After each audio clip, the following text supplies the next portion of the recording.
Hello everyone, welcome back to Checkmate with Blake. Today we're going to continue our Journey to 2000 series. We're now at 1089 ELO. As always, after the match we'll do a full analysis, so if there's any questions, stay tuned till the end and those will hopefully be answered for you. I'm working on an opening video. I'd like to make an opening video for you guys next, but I want to know what opening you guys would like to see. So please leave that in the comments. I've had some requests for the birds opening, some more requests for more Réti videos, Queen's Pawn opening, so let me know below what you guys want to see, and I'll kind of look at the comments for this one and try and decide what we're going to make on the next one. If you find this helpful and you haven't subscribed, please hit that subscribe button. It helps the channel grow a lot. Without any further ado, we'll go ahead and get started. We're doing a 5-minute game as always. This player joined in 2021. I don't know also what openings you guys really want to see. I've been playing the Réti because I think you guys like it, and I think I can add a lot of content depending on what they play. So a lot of times we've been going into these main lines, but you know, I'm open to playing other lines specifically. We might see some of these lines actually that I've covered in my Réti videos here, especially if they push this pawn. I'm going to throw in this move here. We actually have not seen this in one video yet. So this is a trap that I like to set, and this is one of the engine lines, but this is not something that's in books. It's not book theory. Yeah, this is the only move they can play to try and block this pawn, and we're probably going to win the game here actually in just a few moves. You throw in the sneaky move Queen F3, and what you're doing is looking at this pawn, and it's kind of a hidden threat because we're looking at the bishop, which is obvious, but we're also looking at this pawn threatening a checkmate. After this move, there are two options you have. You can either take this pawn, which is actually the best move, or you can even sacrifice the bishop. If we sacrifice the bishop here and they take, we have checkmate. However, we're going to try and play maybe the best move, so what we're going to do is we're going to take this first, and we're actually going to win this rook in the corner, believe it or not. And the game is already completely lost. So what you can do here, let me look at this. I'm trying to remember the exact line. Let's see. The problem is this pawn's actually not usually here, because I think if we take and they take, well, they can't take with the queen, they have to take with the king, and we have to give a check, and normally you can give this check and then slide back over. Let's see. I think we can just take it now. I think. Okay, take back with king. Trying to remember, I feel like I'm actually missing this line here. Yeah, because usually you have this check. Let's see. Could also give this check, but I don't think it helps me very much. Maybe they'll go here.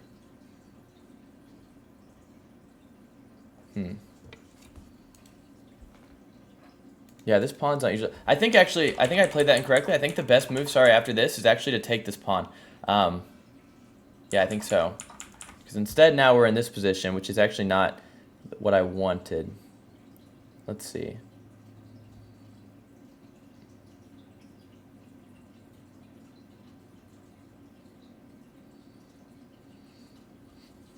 Let's actually go all the way back, simply because we're going to try and win this pawn. And after, I mean, they might try a move like this, although I don't think it works. Yeah, I don't think it works here. First of all, we can just play this, just to start. We can play this actually to win a pawn if we choose to. Yeah, and then we can actually have this check back. The incorrect move they could play would be something like this, although it's more correct for them to go here. Let's actually just take this pawn. I don't see a reason not to. We'll take the pawn and consider going back to try and trade, because we're already up 2 pawns, and we already have a queenside majority where we can just push the pawns and win the game. But I'm curious to see, I want to look at the game after the game, because I'm pretty sure the move actually was to sacrifice the bishop and go here. Of course, they don't have to take it, which obviously the correct move is not for them not to take it. Okay, let's go ahead and trade down.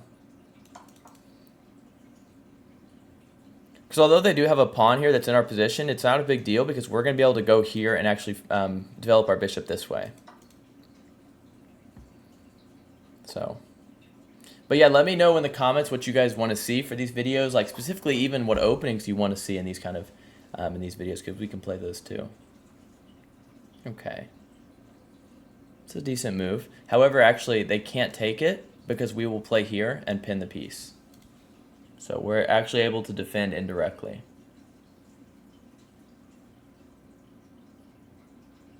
I mean, maybe a move like c5 makes a lot of sense. Okay. Let's just go ahead and develop the bishop to protect this pawn. c5 still makes a lot of sense to me. Maybe I would just take it in that position. Okay. How do we want to play this? That does give us a chance to develop our bishop because their piece blocks the rook from looking at it, and then maybe we could play here. Or then maybe we should just develop this way. Either way looks pretty good.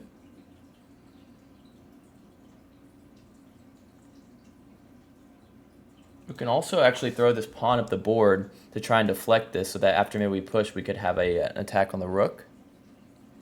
I hope this is making sense, but if not, of course, we will cover this all throughout at the end of the game. We can also go here and trap the bishop. That to me looks really good. Let's try to trap this bishop. I don't know because we're allowing this check, but I'm not concerned with the check simply because we're kind of safe. That walks right into this fork, actually. And they can't even play the in-between move because we're going to take with check.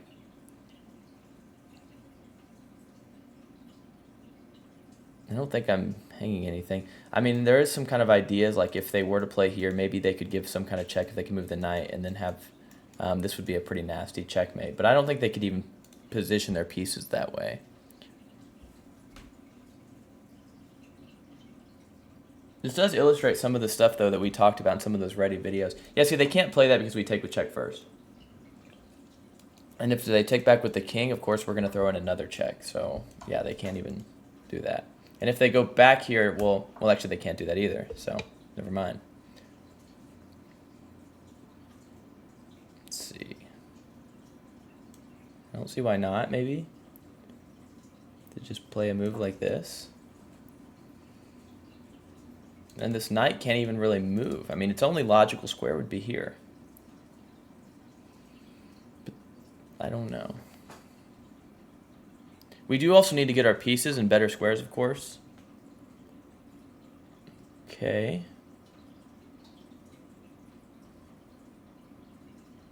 I could just... Let's just develop. Let's just develop. I don't think there's any threats. I mean, I wouldn't even mind to give up some pieces, to be honest, for this. Oh, actually, this would make more sense. Just because we're up so much material.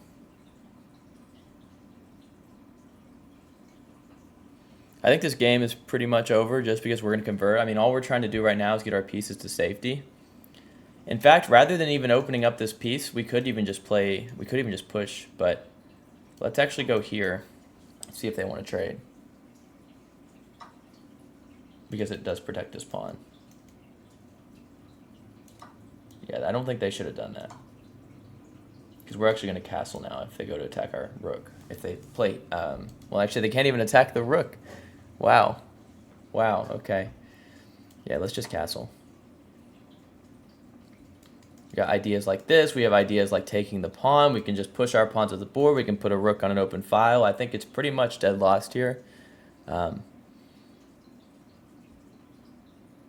We also need to pay attention to ideas that we might have like this. Okay, I don't know about that. That to me seems extremely risky.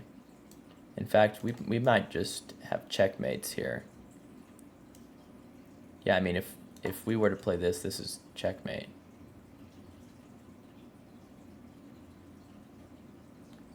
So, I mean, maybe they should just develop a rook.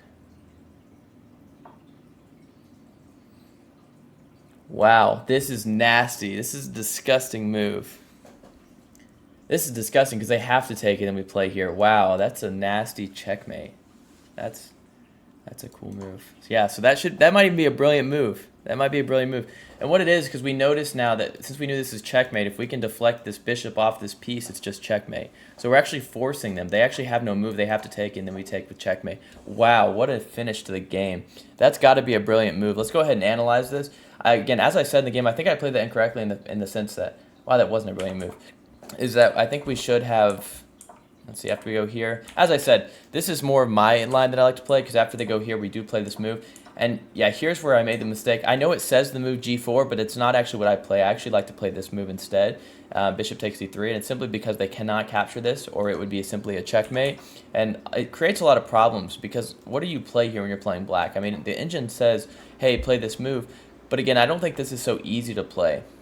Because let's just say we trade down here first, right? They're still... You know, looking... Wait. Oh yeah, so it doesn't even want them to take back, of course, because we're going to play this first, then in between move and then take. But yeah, so I don't think that people would typically play this line anyways. It just doesn't make a lot of sense. Like, so we take it here first, we're threatening here. Even if they were to play this move, we can always go back. And it's just not very easy to play. Let's just say we do all these trades, and I'm, of course, up a pawn, and I'm completely happy with the position. We can castle. It wants to play f3, which is a fine move. Let's just say... Oh, wow, even further in the position. But I'm not a fan of this for black. I mean, black is moving this bishop countless times, and we can just develop our knights and kind of create an attack. I mean, even these lines that it wants to play are just not really intimidating. Just to go ahead and illustrate the point, we can always even play a move like this, so it's really not a concern. I won't go too deep in these lines because these are things that did not happen in the game, but we took this pawn. I have looked at this move before, and after they go back here, maybe now it's more tempting to play this. Of course, it still does want us to take this pawn, but I think even here we run into the same line with this move knight c6. So let's just go back. We took the pawn, and they went here. And here's where I was a little confused. I thought maybe this was the idea, but I was uncertain. I thought, why can't they just go here? Maybe I'm missing something. Maybe, oh, okay, we just played this way and then try to bring their king here. Okay. But we went all the way back trying to win this pawn, and we did win this pawn. We gave this check just to try and trade the queens down. That's why we did that, because we're up material. We should try and trade the queens down. And this was a deflection tactic because, well, I wouldn't say deflection. It was actually more of a trap. Because if they were to take this pawn, we were going to go here and actually win the rook by skewering the pieces. They saw that threat and went away. We went ahead and developed, and now we're trying to attack the king. And yeah, I was curious actually. I knew I was kind of setting a weakness by opening up this square, but I thought there's no real way for them to attack it, so I wasn't that concerned with it. Although this would have actually blunted our attack, so that's actually curious. That's actually something to point out. But instead, they kind of fell for this trap we took with check, and here we just kind of cleaned it up. Developed the knight. There's no threats, and here, although it could be simple to maybe play a move. Such as the move d5, I didn't want to give them any kind of counterattack, so instead I decided we should just go ahead and give this check, because if the king runs away, we're fine with it. And likewise, if what happened in the game where they traded down, well, of course, now we have two pieces to protecting our pawn, so there's no real threat. And we castle, and after this move, again, you could play here, or you could consider this move. The same idea is actually to force this mate in 4 checkmate. So we just went here just trying to threaten this checkmate. They went there, and I think this should have been a brilliant move, to be honest with you, because we're giving up a rook for this beautiful checkmate. But that's the end of the game. I hope you guys found this video helpful. Again, leave comments on what opening you guys want me to see, because I'll work on the opening video for you guys on whatever that is. And so just kind of let me know in the comments. We can kind of vote on it a little bit. Also, let me know what kind of openings you guys would like to see for these speedrun series. What kind of things you want to see. Because I play a lot of the Réti, but I think that's because most of you all really want to see the Réti lines. I could be wrong on that, so please just let me know. Thank you guys again so much for watching. Please hit the subscribe button if you have not subscribed. It really helps the channel grow a lot, and I do really appreciate it. Thank you guys so much for watching.